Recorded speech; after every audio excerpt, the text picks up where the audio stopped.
ونقص من الأموال والأنفس والثمرات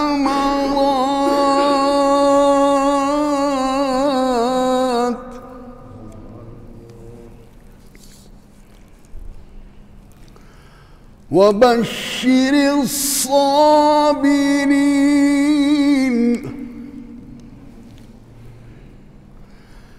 الذين إذا أصابتهم مصيبة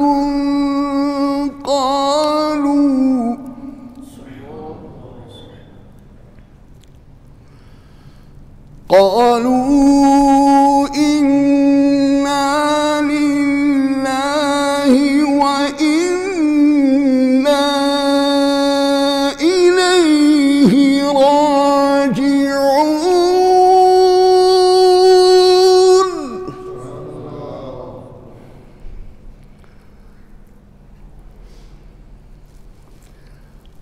قالوا إنا لله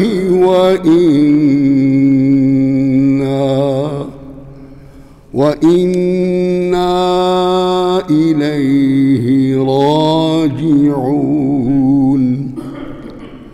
صدق الله العظيم وبلغنا رسوله النبي الكريم. إن الله وملائكته يصلون على النبي يا أيها الذين آمنوا صلوا عليه وسلموا تسليما. صل على نبينا صل على محمد. سب پڑھی مل کر. صل على شفیعنا صل على محمد صل على کریمنا صل على محمد. جلوہ فکر ہوئے حضور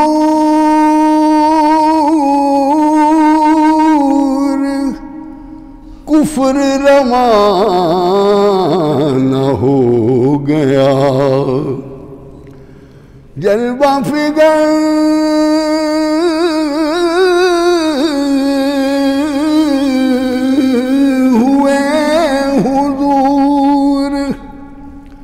کفر روانہ ہو گیا.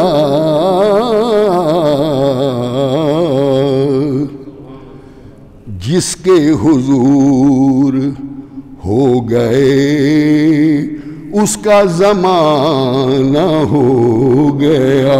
پڑھیے صلی علی نبینا صلی علی محمد. پڑھیے صلی علی شفیعنا صلی علی محمد. حضرات محترم، میں نے سورہ بقرہ کی تقریباً ایک آیت اس کا پیچھے کچھ حصہ پڑھا ہے، اور یہ بڑی مشہور آیات ہیں. ان کے اندر اللہ تعالیٰ نے ہمارے اوپر بڑی مہربانی کی ہے. ویسے تو اللہ تعالیٰ کی مہربانی ہے ہمارے اوپر، اسی لیے تو ہم چل رہے ہیں، پھر رہے ہیں، رہ رہے ہیں، زندگی گزار رہے ہیں. اللہ تعالیٰ کی ایک ایک نعمت کو ہم شمار کریں تو شمار نہیں کر سکتے. کتنی نعمتیں ہیں. وَإِن تَعُدُّوا، عدد نہیں کر سکتے، گن نہیں سکتے. وَإِن تَعُدُّوا نِعْمَةَ اللَّهِ لَا تُحْصُوهَا، ہم اللہ کا شکر ادا کر سکتے ہیں، لیکن یہ جو میں نے ابھی آیت پڑھی ہے وَلَنَبْلُوَنَّكُمْ، اس میں اللہ تعالیٰ ہمیں تیار کر رہا ہے، کیونکہ اللہ تعالیٰ کو معلوم ہے کہ یہ جو میرے پیارے محبوب کی امت ہے اس سے حضور کو بڑی محبت ہے۔ اللہ کو معلوم ہے، بہت سی احادیث آتی ہیں، قرآن پاک کی آیات آتی ہیں، تو اللہ تعالیٰ پھر خاص مہربانی کرتا ہے، کر رہا ہے۔ یہ بھی کہا میرے محبوب یہ تیری امت ہے، میں ان پر اس طرح کا عذاب نہیں نازل کروں گا جس طرح پہلے امتوں پر ہوتا تھا۔ قرآن میں موجود ہے، شکلیں بگڑ جاتی تھی، آگ کی بارش ہوتی تھی، میٹک آتے تھے، جوئیں آتی تھی، چڑیلیں آتی تھی، اندھیریاں آتی تھی، بارشیں آتی تھی، برف پہتی تھی، پتھروں کی بارش ہوتی تھی۔ اے میرے محبوب تیری یہ امت ہے، اس پر میں نے تیرے صدقے سے خاص مہربانی کی ہے، ان پر وہ عذاب نہیں آئیں گے۔ تو اس لیے اللہ تعالیٰ ہمیں کہتا رہتا ہے کہ مجھے یاد کیا کرو، پہلے میں نے کہا تھا فَاذْكُرُونِی، مجھے یاد کیا کرو۔ یہ اللہ کتنا کریم ہے، ہمیں کہتا ہے مجھے یاد کیا کرو۔ کون کہتا ہے کسی کو؟ وہ تو کریم ہے۔ تم مجھے یاد کرو گے میں تمہیں یاد کروں گا۔ کتنی اعلیٰ یہ بات ہے۔ اس آیت کا اتنی شان ہے کہ جو بیان سے باہر ہے۔ اب آگے جو میں نے پڑھا ہے وَلَنَبْلُوَنَّكُمْ بِشَيْءٍ، اللہ تعالیٰ کہتا ہے تم میرے بندے ہو، میرے پیارے محبوب کی امت ہو، تو میں نے کبھی تم کو آزمانا بھی ہے۔ سب کہہ سبحان اللہ۔ کہ تم کو پریشانی آئے گی تو گھبرانا نہیں ہے، یہ میں تمہیں آزما رہا ہوں۔ میں نے اپنے نبیوں کو بھی آزمایا ہے، اپنے رسولوں کو بھی آزمایا ہے، اپنے صدیقوں کو بھی آزمایا ہے، اپنے شہیدوں کو بھی آزمایا ہے، اپنے ولیوں کو بھی میں نے آزمایا ہے۔ اس لسٹ میں اللہ ہمیں بھی لے آیا کہ تمہیں بھی میں نے آزمانا ہے۔ یہ اللہ تعالیٰ پہلے کہہ رہا ہے، کوئی اچانک ہمیں آزمائے ہمارے لیے مشکل ہوگا، وہ کتنی بڑی کو مصیبت ہے، لیکن اللہ بتا رہا ہے میں نے تمہیں کس کس بات میں آزمانا ہے۔ وَلَنَبْلُوَنَّكُمْ، ہم تمہیں آزمائیں گے۔ سب کہیں سبحان اللہ۔ اب بندہ ڈر گیا، پتہ نہیں یا اللہ ہم تیری آزمائش میں کامیابی ہوتے ہیں یا نہیں ہوتے، لیکن رب ذوالجلال نے کہا کہ فکر نہ کرو، وَلَنَبْلُوَنَّكُمْ بِشَيْءٍ مِّنَ الْخَوْفِ، خوف سے آزماؤں گا، تمہیں خوف دوں گا، کوئی طوفان آئیں گے، اندھیریاں آئیں گی، کوئی آزمائشیں آئیں گی۔ اب اس کرونا نے دنیا کو خوف میں ڈال دیا ہے۔ بڑے بڑے ترقی یافتہ ملک جو ہیں وہ پہچان نہیں سکے یہ کیا چیز ہے، کرونا کیا چیز ہے، اس کی کیا شکل ہے، کہاں سے آتا ہے، کدھر جاتا ہے۔ بندہ مر جاتا ہے۔ بڑے بڑے ڈاکٹر چکر میں پڑے ہوئے ہیں۔ یہ اللہ تعالیٰ کہتا ہے میں آزماتا ہوں، تم میرا مقابلہ کرتے ہو، تم اپنے آپ کو منہ سے اوپر سمجھتے ہو۔ بعض بڑے بڑے جاہل لوگ یہ بیان دیتے ہیں کہ ہم اس کرونے کا مقابلہ کریں گے، یہ فلڈ آ رہا ہے اس کا ہم مقابلہ کریں گے۔ یہ کفریہ کلمات ہیں۔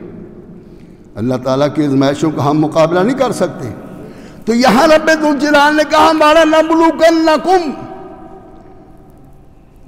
من شیء من الخوف، تمہیں میں خوف دوں گا۔ تو جب تمہیں خوف آئے گا وہ سمجھنا میری آزمائش ہے۔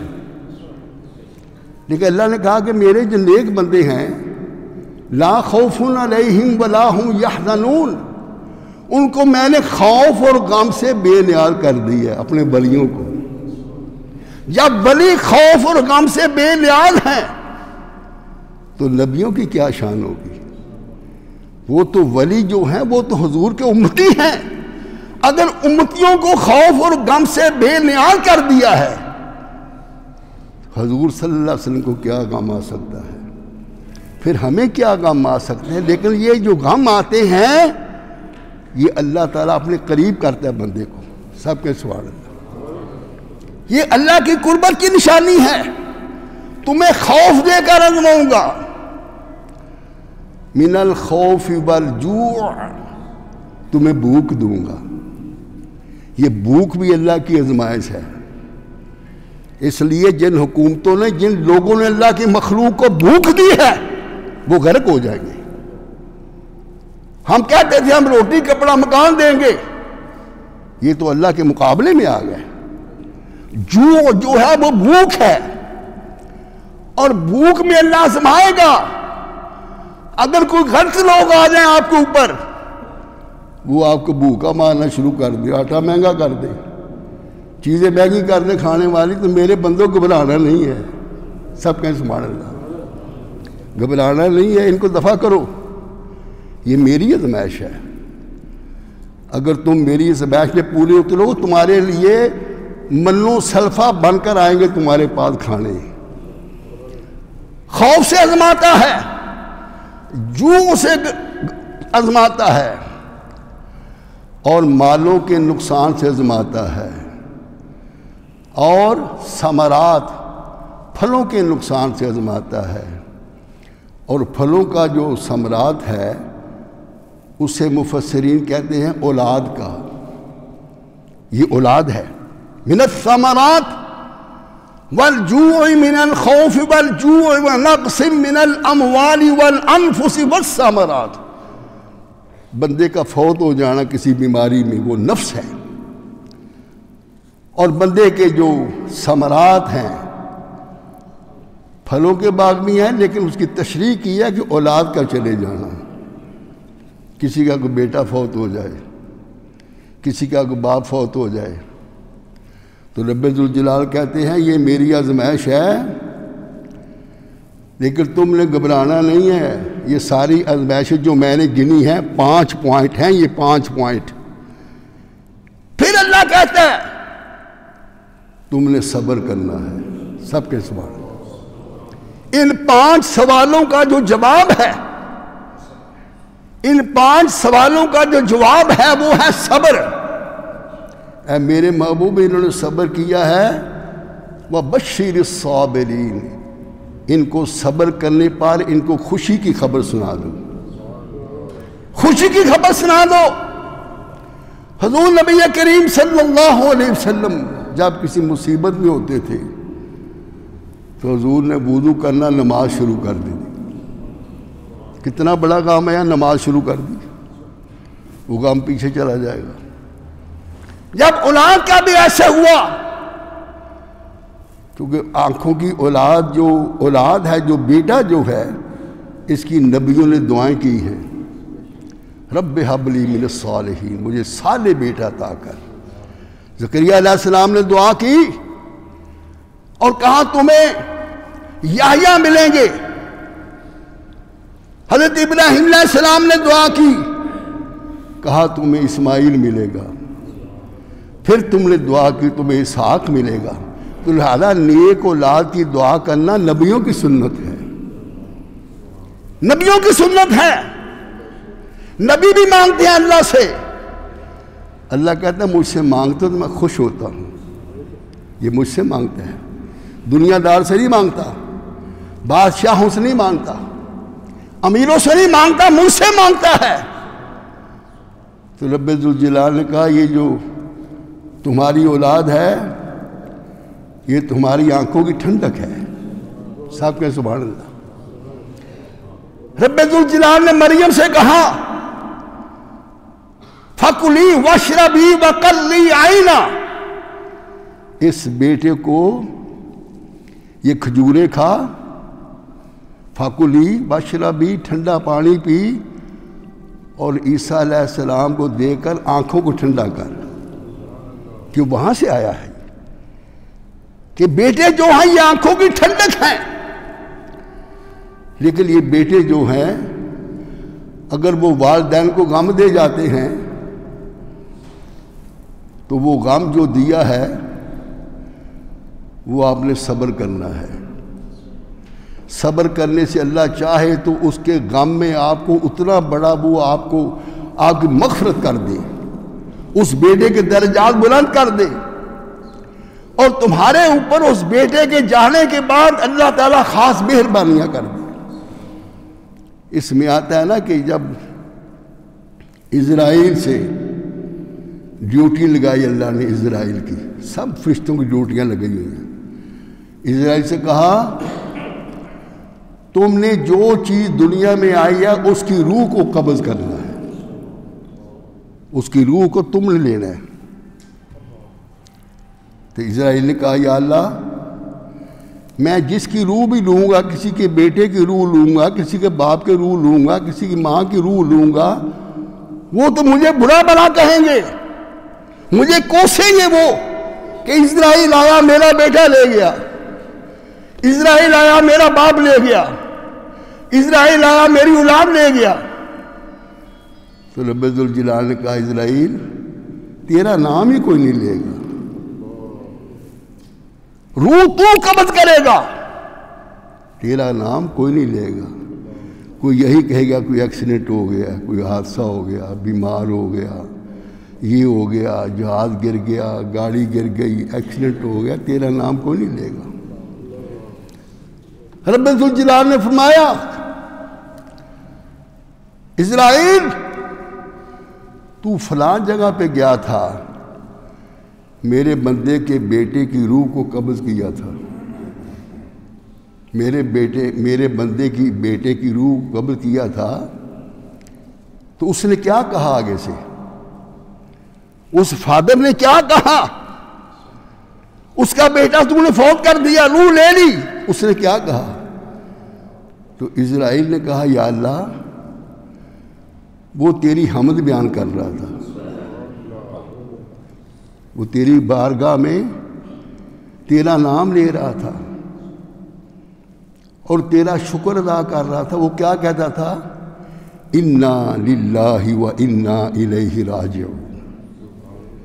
اے میرے اللہ یہ تو نے مجھے ہی دیا تھا، تو نے مجھ سے لے لیا ہے، میرا کیا کمال ہے؟ حضور نے فرمایا کہ یہ جو انا للہ و انا الیہ راجعون یہ ٹکڑا جو آیت کا ہے یہ کسی امت کو نہیں ملا، کسی امت کو یہ اس طرح کا کوئی ٹکڑا نہیں ملا ان کی کتابوں میں، ان کی شریعت میں یا ان کے صحیفوں میں. یہ اللہ تعالیٰ نے اپنے پیارے محبوب کو عطا کیا ہے اور کسی کو نہیں ملا. جس طرح حضرت یعقوب علیہ السلام یوسف کے غم میں روتے تھے، سارا واقعہ قرآن میں موجود ہے. تو یعقوب علیہ السلام یوسف کے غم میں کیا کہتے تھے؟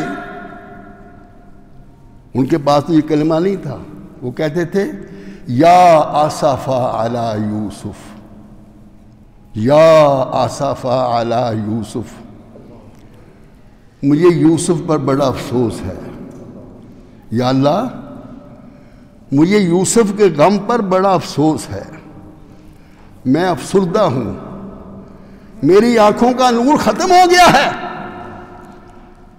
لیکن میرا یہ ایمان ہے کہ وہ زندہ ہے. نبیوں کو پتہ ہوتا ہے نا. یا آصفا علی یوسف، اے یوسف مجھے افسوس ہے. تو ہمیں یہ کیا کہا گیا؟ انا للہ و انا الیہ راجعون. انا ہم للہ اللہ کے لیے، ہم اللہ کے لیے ہیں، وَإِنَّا اور ہم نے اللہ کی طرف جانا ہے. تو یہ روح تو مجھے اللہ نے دی، میرے بیٹے کو بیٹا اللہ نے دیا، میرا کیا کمال ہے؟ میرا کیا کمال ہے؟ جس طرح وہ کہتے ہیں کہ جان ہمیں اللہ نے دی ہے نا، روح دی ہے نا، میرا کیا کمال ہے؟ جان دی ہوئی اسی کی تھی، یہ تو اللہ کی روح تھی، مجھے دی کچھ عرصے کے بعد لے لی، میرا کیا کمال ہے؟ جان دی ہوئی اسی کی تھی، وہ سچ تو یہ ہے، حق تو یہ ہے کہ حق ادا نہ ہوا۔ میں نے کیا کیا ہے؟ یا اللہ تو نے چیز لی تھی، تو نے دی ہے۔ تو جب اسرائیل سے کہا کہ میرے بندے نے کیا کہا؟ یا اللہ اس نے یہ کہا انا للہ و انا الیہ راجعون۔ میرا ذکر کیا، تو نے دیا تھا، تو نے لے لیا ہے۔ تو رب ذوالجلال نے کہا جبریل جنت کے اندر ایک محل بنا دو۔ میں حوالے سے بات کر رہا ہوں، جنت میں ایک گھر بنا دو، وہ میرے بندے کے بیٹے کو جو تو جان قبض کی ہے یہ گھر اس کے لیے ہوگا۔ اس کا نام گھر کیا ہوگا؟ الحمد۔ یہ الحمد کا گھر ہے۔ تو اس لیے یہ ہم باتیں کر رہے ہیں، ٹائم تھوڑا ہے، ہم بھی کبھی نہیں ہوں گے، آپ بھی کبھی نہیں ہوں گے۔ تو لہذا جو وقت ہمیں ملا ہے اس کو غنیمت جانیں، آپ ذکر و ذکار میں گزاریں، جھوٹ سے بچیں، مکر سے بچیں، فریب سے بچیں، دھوکے سے بچیں، محبت پیار پیدا کریں۔ تو اللہ تعالیٰ کی بارگاہ میں دعا ہے، یہ بات میں کر رہا تھا، یہ ہمارے محمد نواز مغل صاحب ہمارے بڑے بہترین ساتھی ہیں۔ پچھلے دن ان کا بیٹا محمد شاہ نواز مغل جو جرمنی سے وہ پی ایچ ڈی کر کے آیا تھا، تو یہاں اگر وہ چند دنوں میں فوت ہو گیا ہے۔ تو غم بہت ہے، اس لیے ہم مغل صاحب کے اس غم میں شامل ہیں۔ تو میں آپ حضرات سے درخواست کرتا ہوں کہ ایک دفعہ سورہ فاتحہ 3 دفعہ کل شریف پڑھیں، دعا کرتے ہیں، پھر ختم کرتے ہیں۔ بسم اللہ الرحمن الرحیم، الحمدللہ رب العالمین الرحمن الرحیم مالک یوم الدین، ایاک نعبد و ایاک نستعین، اہدنا الصراط المستقیم صراط الذین انعمت علیہم غیر المغضوب علیہم ولا الضالین، آمین۔ بسم اللہ الرحمن الرحیم، قل هو اللہ احد اللہ الصمد لم یلد ولم یولد ولم یکن له کفوا احد۔ بسم اللہ الرحمن الرحیم، قل هو اللہ احد اللہ الصمد لم یلد ولم یولد ولم یکن له کفوا احد۔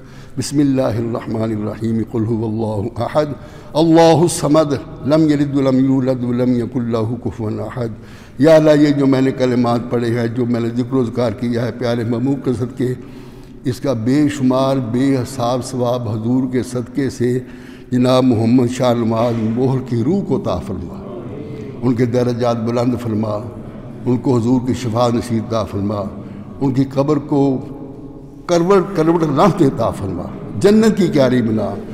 مغل صاحب کے خاندان سے اور بھی جو ارواح جا چکے ان کی روح کو ثواب عطا فرما۔ یا اللہ ہم یہاں جو بیٹھے ہیں، ہمارے جو بزرگ والدین دنیا سے جا چکے ہیں، ان کی روحوں کو بھی ثواب عطا فرما، ان کی بخشش فرما، ہمیں حضور کی محبت، حضور کا عشق عطا فرما۔ یا اللہ مغل صاحب کو صبر جمیل عطا فرما، پیارے محبوب کے صدقے سے ان کو اپنے بیٹے کے غم کو حضور کی محبت میں چینج کر دے۔ یا اللہ ان کو اپنے بیٹے کے غم کو حضور کے عشق میں چینج کر دے، ان کو حضور کی یاد عطا فرما، حضور کا عشق یاد فرما۔ یہ حضور کی یاد میں اپنے بیٹے کے لیے دعائیں کریں، وہ اعلیٰ علیینوں کی جگہ عطا فرما۔ وہ آخر دعوانا ان الحمدللہ رب العالمین، سنتے ادا کر